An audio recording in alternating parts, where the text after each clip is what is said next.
Hello दोस्तों, welcome back to my channel. अगर आपने अभी तक मेरे चैनल को सब्सक्राइब नहीं किया है तो जल्दी से मेरे चैनल को सब्सक्राइब कर दें। इस एपिसोड की शुरुआत में चंगवान की मॉम जब फ्रिज का स्विच लगाती हैं तो उसमें से करंट निकलता है। ये देखकर चंगवान की मॉम डर जाती हैं। अब चंगवान अपनी मॉम को किचन से बाहर लेकर आ रही होती है तो इसकी मॉम कहती है कि हमारी फैमिली की मुश्किलें खत्म ही नहीं हो रही, हमारा लक बहुत खराब है। और ये देखकर चंगवान को बहुत बुरा लगता है। चंगवान अब घर को रेनोवेट करवाने के लिए अपना बैलेंस चेक कर रही होती है। इतने में इसको जाओ कुछ पैसे ट्रांसफर करता है। जाओ चंगवान के रूम में आता है तो चंगवान इसको कहती है कि तुमने मुझे पैसे क्यों ट्रांसफर किए हैं। तो जाओ कहता है कि मैं भी घर की रेनोवेशन में अपना हिस्सा डालना चाहता हूँ। चंगवान ये लेने से इनकार कर रही होती है, लेकिन जाओ जब बहुत फोर्स करता है तो चंगवान कहती है कि ठीक है, इस दफा मैं तुम्हारे ये पैसे एक्सेप्ट कर लेती हूँ। जाओ ने घर पर किसी को भी नहीं बताया होता कि इसने अपनी जॉब से रिजाइन दे दिया है। जाओ अब एक शॉप पर डिलीवरी बॉय के तौर पर काम कर रहा है। आज चार्लिंग चंगवान से मिलने के लिए आता है। चंगवान चार्लिंग से कहती है कि तुम यहाँ पर क्यों आए हो। तो चार्लिंग कहता है कि मैं यहाँ पर तुमसे माफी मांगने के लिए आया हूँ। चार्लिंग कहता है कि मैंने बहुत सोचा है, मैं तुमसे वादा करता हूँ कि अगर तुम्हें रिस्पेक्ट चाहिए या सपोर्ट, मैं तुम्हें दोनों चीजें देने के लिए तैयार हूँ। तुम जो कहोगी मैं वो करूँगा। चंगवान कहती है कि हमारा ब्रेकअप हो चुका है, तुम्हारा मुझसे कोई ताल्लुक नहीं है, इसलिए तुम्हें मुझसे माफी मांगने की भी कोई जरूरत नहीं है। चार्लिंग चंगवान से कहता है कि हमने अपने पार्टनर के तौर पर एक नया होटल ढूंढा है और उनको मैनेजमेंट में एक एम्प्लॉय की जरूरत है, तो मैंने तुम्हें रिकमेंड किया है और उस होटल की मंथली सैलरी 30,000 यॉन है। जिमिंग अब जब हीदोंग के साथ यहाँ पर आता है तो जिमिंग भी इन दोनों को यहाँ पर बात करते हुए देख लेता है। हीदोंग जिमिंग से कहता है कि तुम्हें इस बात का डर नहीं है कि चंगवान कोई गलत फैसला ले लेगी, यही तो वक्त है तुम्हें हीरो बनकर चंगवान के पास जाना चाहिए। जिमिंग कहता है कि तुम इतने टाइम के बाद भी चंगवान को समझ नहीं पाए हो। वो कमजोर दिखाई देती है लेकिन असल में वो काफी स्ट्रॉन्ग है, तुम देख लेना वो वापस नहीं जाएगी। चंगवान कहती है कि मेरी फैमिली को भी पैसों की जरूरत है और मेरी ये जॉब भी इतनी अच्छी नहीं चल रही, लेकिन उसके बावजूद भी मैं तुम्हारे कनेक्शन से कभी भी जॉब हासिल नहीं करूंगी। चंगवान इसको साफ इनकार कर देती है और कहती है कि हमारा ब्रेकअप हो चुका है, इसलिए मुझे दोबारा मिलने के लिए तुम नहीं आना। ये कहकर चंगवान यहाँ से चली जाती है और चंगवान को यहाँ जाता हुआ देखकर जिमिंग भी मुस्कुरा रहा होता है। हीदोंग जिमिंग से पूछता है कि क्या आप जानते हैं कि जब मैं हॉटपॉट खाता हूँ तो मुझे स्पाइसेस अच्छे लगते हैं या स्वीट सॉस। जिमिंग कहते हैं कि मुझे ये बात क्यों पता होगी। हीदोंग कहते हैं कि मैं इतने सालों से तुम्हारे लिए काम कर रहा हूँ लेकिन अभी भी तुम्हें इस बात के बारे में नहीं पता,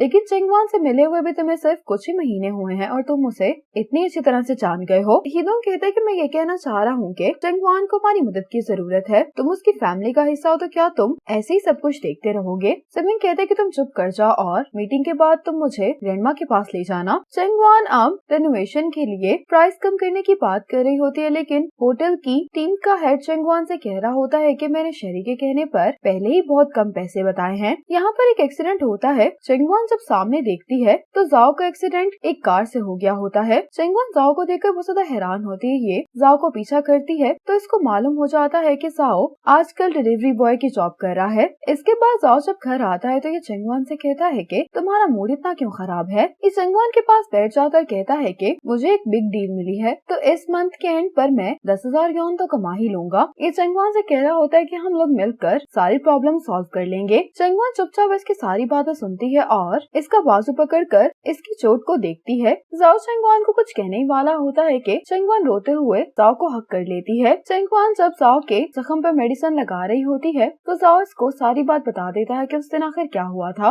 लेकिन मैं जॉब तलाश कर रहा हूँ, जैसे ही मुझे जॉब मिल जाएगी तो मैं ये पार्ट टाइम जॉब छोड़ दूंगा। चंगवान जाओ से कहती है कि तुमने मुझसे वादा किया था कि जब तुम मुश्किल में होगे तो तुम मुझे बताओगे। जाओ कहते कि इतनी बड़ी बात नहीं है, मेरे पास फेंगयोन लॉ फर्म का इंटर्नशिप एक्सपीरियंस भी है, तो मुझे कोई ना कोई जॉब तो मिल ही जाएगी। चंगवान जाओ से कहती है कि तुम मुझसे बहुत बेहतर हो। ये सुनकर जाओ चंगवान से पूछता है कि आखिर क्या हुआ है। चंगवान जाओ से कहती है कि मुझे चार्लिंग ने एक जॉब ऑफर की है, अगर मैं वो जॉब एक्सेप्ट कर लूं तो मुझे टफ क्लाइंट से भी डील नहीं करना पड़ेगा और ना ही मुझे हर महीने के 2,000 यॉन के बोनस की परवाह करनी पड़ेगी। इससे हमारी सारी प्रॉब्लम से सॉल्व हो सकती हैं। जाओ कहता है लेकिन आपने ये जॉब ऑफर एक्सेप्ट नहीं की होगी। चंगवान कहती है कि हमारी फैमिली मुश्किल टाइम से गुजर रही है, तुम भी इतनी मेहनत कर रहे हो, लेकिन मुझे अभी भी सिर्फ अपनी इज्जत की परवाह है। जाओ कहता है कि अगर आप ये जॉब ऑफर एक्सेप्ट कर लेती तो मैं आपको क्रिटिसाइज करता। हमारी फैमिली अमीर नहीं है लेकिन हमें कॉम्प्रोमाइज करने की भी कोई जरूरत नहीं है, लेकिन अगर आप ऐसा करती गई तो आप वक्त के साथ साथ अपनी वैल्यूज खो देंगी और आपके अंदर फिर फ्यूचर में अपने लिए बोलने की भी हिम्मत नहीं होगी। चंगवान कहती है कि मैं बड़ी बहन होने की हैसियत से ज्यादा कुछ नहीं कर पा रही। जाओ कहता है कि आप मुझे ये बताएं कि क्या मैं ठीक कह रहा हूँ या गलत। तो चंगवान कहती है कि हाँ तुम ठीक कह रहे हो। जाओ कहता है कि आप फिक्र नहीं करें, हम सब लोग मिलकर मेहनत करेंगे तो सारी प्रॉब्लम्स खुद ही सॉल्व हो जाएंगी। चंगवान कहती है कि मैंने फैसला कर लिया है, हम पहले अपने इस पुराने घर को रेनोवेट करवाएंगे। उसके बाद हम दोनों मिलकर मॉम डैड के लिए घर लेंगे। साओ कहता है कि मैं मंथली मॉर्गेज पे करूंगा। चंगवान हंसते हुए कहती है कि हम तो ऐसे बात करने जैसे हम बहुत अमीर हैं। साओ कहता है कि एक दिन हम होंगे। ये चंगवान से कहता है कि तुम मॉम डैड को मेरी डिलीवरी जॉब और इस एक्सीडेंट के बारे में नहीं बताना। चंगवान कहते हैं कि तुम फिक्र नहीं करो, मैं इतनी बेवकूफ नहीं हूँ। सिमिंग ग्रैंडमा से मिलने के लिए आता है। ये ग्रैंडमा से कहता है कि आपने जो मुझे टास्क दिया था मैं उसको पूरा नहीं कर पाऊंगा। ग्रैंडमा कहती है लेकिन क्यों? सिमिंग कहता है कि चंगवान के घर का वाटर पाइप फटने की वजह से पूरा घर पानी से भर गया था, जिसकी वजह से चंगवान प्रॉब्लम का सामना कर रही है। ग्रैंडमा क्या आप इसमें मदद कर सकती हैं? अब ग्रैंडमा जल्दी से चंगवान को मैसेज करती हैं कि घर को फिक्स करने में क्या तुम्हें मेरी मदद की जरूरत है। ग्रैंडमा सिमिंग से कहती है लेकिन तुम तो चंगवान के पास ही रहते हो, तो फिर तुम मुझसे मदद मांगने के लिए क्यों आए हो? सिमिंग कहता है कि चंगवान किसी दूसरे की मदद एक्सेप्ट नहीं करती, इसलिए मुझे लगा कि वो आपकी मदद एक्सेप्ट कर लेगी। ग्रैंडमा कहती है कि क्या चंगवान ने तुम्हें रिजेक्ट कर दिया है? सिमिंग कहता है कि नहीं, लेकिन मैं जानता हूँ कि अगर मैंने उसकी मदद करने की कोशिश की तो वो मेरी मदद कभी भी एक्सेप्ट नहीं करेगी। साथ ही ग्रैंडमा को चंगवान का मैसेज आ जाता है कि ग्रैंडमा पूछने के लिए थैंक यू, लेकिन सब कुछ फिक्स हो गया है। ये सुनकर सिमिंग कहता है कि मुझे पता था कि वो यही कहेगी। ग्रैंडमा सिमिंग से कहती है कि तुम फिक्र नहीं करो, चंगवान खुद ही ये सब हैंडल कर लेगी। लेकिन बात ये है कि तुम चंगवान के लिए मेरे पास यहाँ पर आए हो, तुमने काफी इम्प्रूव किया है। ऐसा लगता है कि ट्रिप पर तुम्हारा चंगवान के साथ काफी अच्छा टाइम गुजरा है। ग्रैंडमा की ये बात सुनकर सिमिंग को वो सीन याद आता है जब ये हॉस्पिटल में चंगवान के बाल सही करने की कोशिश कर रहा था। सिमिंग ग्रैंडमा से कहने लगता है कि आपने तो मुझे उसकी टेक केयर करने के लिए कहा था, इसीलिए मुझे उसकी फिक्र हो रही है। अब सिमिंग हीदोंग के साथ फिशिंग करने के लिए आ जाता है। हीदोंग ने काफी ज्यादा फिशेस पकड़ ली होती हैं। ये सिमिंग से कहता है कि तुम काफी देर से फिशिंग कर रहे हो, लेकिन तुमने अभी तक एक भी मछली नहीं पकड़ी, क्या तुम चंगवान के बारे में सोच रहे हो? सिमिंग कहते हैं कि ग्रैंडमा ने कहा है कि वो खुद ही हैंडल कर सकती है, क्योंकि अगर उसने मदद नहीं मांगी तो उसका मतलब है कि उससे मदद की जरूरत नहीं है। हीदोंग कहते हैं कि चंगवान को मदद की जरूरत नहीं है, लेकिन हमें है। सिमिंग कहते हैं कि साफ साफ कहो। हीदोंग कहते हैं कि हम अभी भी कुछ मिस कर रहे हैं। सिमिंग कहते हैं कि शिंगयानली को लेकर ग्रैंडमा के अपने प्लान्स हैं। हीदोंग कहता है कि तुम ग्रैंडमा के पोते हो, लेकिन उसके बावजूद भी तुम्हें ग्रैंडमा से कोई फायदा हासिल नहीं होने वाला, इसलिए तुम इस काम में चंगवान को ही लीड रोल प्ले करने दो। सिमिंग कहते हैं कि अभी सही वक्त नहीं है। हीदोंग कहते हैं लेकिन क्यों? पहले तो तुम चीजों को इस तरह से हैंडल नहीं करते थे। हीदोंग कहते हैं कि मैं तुम्हें रिमाइंड कर पा रहा हूँ कि तुम अब्रॉड से फिश पकड़ने के लिए आए हो, कहीं ऐसा ना हो कि तुम ही पकड़े जाओ। जालिंग जब घर पर पहुँचता है तो इसकी बहन इससे पूछने लगती है कि क्या तुम्हारी चंगवान से बात हुई? जालिंग कहते हैं कि जो कुछ तुमने किया है उसके बाद तुम्हें लगता है कि चंगवान मुझसे शादी करेगी। जालिंग की बहन कहती है कि तुम्हें दोबारा कोशिश करनी चाहिए, अगर हम इस मसले को हल नहीं करेंगे तो हमारी फैमिली बिखर जाएगी, इसलिए तुम जल्दी से चंगवान को कांटेक्ट करो। जालिंग अपनी बहन को अपना फोन देते हुए कहता है कि अगर तुम्हें कोई शर्म महसूस नहीं होती तो तुम खुद ही उसे कांटेक्ट कर सकती हो। जालिंग की बहन इसे फोन लेते हुए कहती है कि ठीक है, मैं खुद ही बात कर लेती हूँ। अब चंगवान की मॉम को जालिंग का मैसेज आता है कि उस दिन मेरी बहन और मॉम ने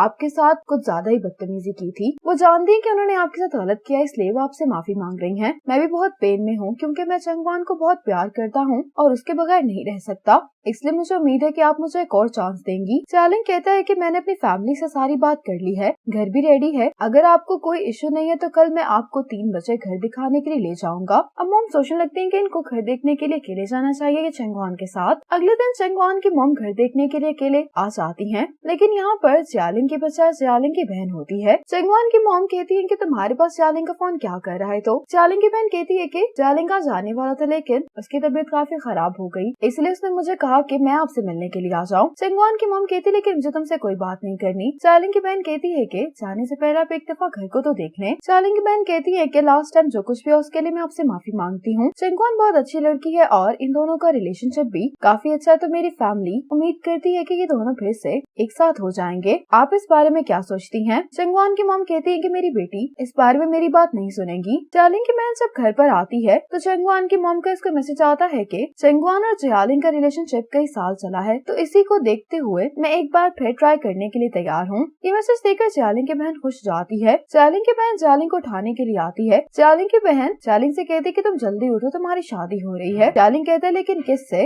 जालिंग की बहन कहती है कि चंगवान से। जालिंग कहते है कि तुम मुझे परेशान नहीं करो और यहाँ से चली जाओ। जालिंग की बहन कहती है कि मैंने चंगवान की मॉम को मदद करने के लिए मना लिया है। जालिंग कहता है कि तुम मजीद प्रॉब्लम्स क्रिएट मत करो मेरे लिए, मैं चंगवान से शादी करना चाहता हूँ, ना कि उसकी मॉम से। जालिंग की बहन कहती है कि तुम्हें हो क्या गया है? अगर हम चंगवान को अपनी साइड पर कर लेंगे तो उसका मतलब है कि डैड हमारी साइड पर हैं, और तुम समझ क्यों नहीं रहे कि हम चंगवान को भी उसकी मॉम की मदद से ही मना सकते हैं। जालिंग कहते हैं कि मैं चंगवान से शादी करना चाहता हूँ, लेकिन अभी तो हमारा झगड़ा हुआ है, तो अगर अचानक से हमारी एंगेजमेंट हो जाएगी तो अजीब नहीं नहीं लगेगा, इसीलिए तुम इस मसले में नहीं पड़ो, हमें थोड़ा सा वक्त दो, हम खुद ही ठीक हो जाएंगे। चार्ली की बहन कहती है कि मैं इसलिए इतनी जल्दी कर रही हूँ कि शादी के बाद अगर तुम्हारा बेटा पैदा होगा तो डैड तुम्हें फेवर्स देंगे, ना कि जू के बेबी को। आज जंगवान जब ब्रेकफास्ट कर रही होती है तो ये अपनी मॉम को कहती है कि मम्मा सब इतना तैयार क्यों हुई हैं? तो जंगवान की मॉम कहती है कि आज डांस टीम ने एक शो अरेंज किया है। जंगवान के साथ ही जंगवान की मॉम को कॉल आती है। मॉम कहती है कि तुम यहीं पर रुको, मैं तुम्हें पिक करने के लिए आती हूँ। अब जंगवान की मॉम अपने रिलेटिव्स को लेकर होटल आ जाती है। ये जंगवान को कॉल करती है कि आज हम लोग साथ में लंच करेंगे। जंगवान कहती है कि हम कहाँ पर लंच कर रहे हैं? तो मॉम कहती है कि तुम्हारे होटल में। जंगवान कहती है लेकिन हम यहाँ पर लंच क्यों कर रहे हैं? तो मॉम कहती है कि वो लोग काफी टाइम बाद टाउन से आए और उन्होंने तुम्हारी काम की जगह भी नहीं देखी, इसीलिए हम यहीं पर लंच करेंगे। जंगवान अपनी मॉम से कहती है कि मैं पहुँच जाऊंगी। इसी मोमेंट पर ये एपिसोड खत्म हो जाती है।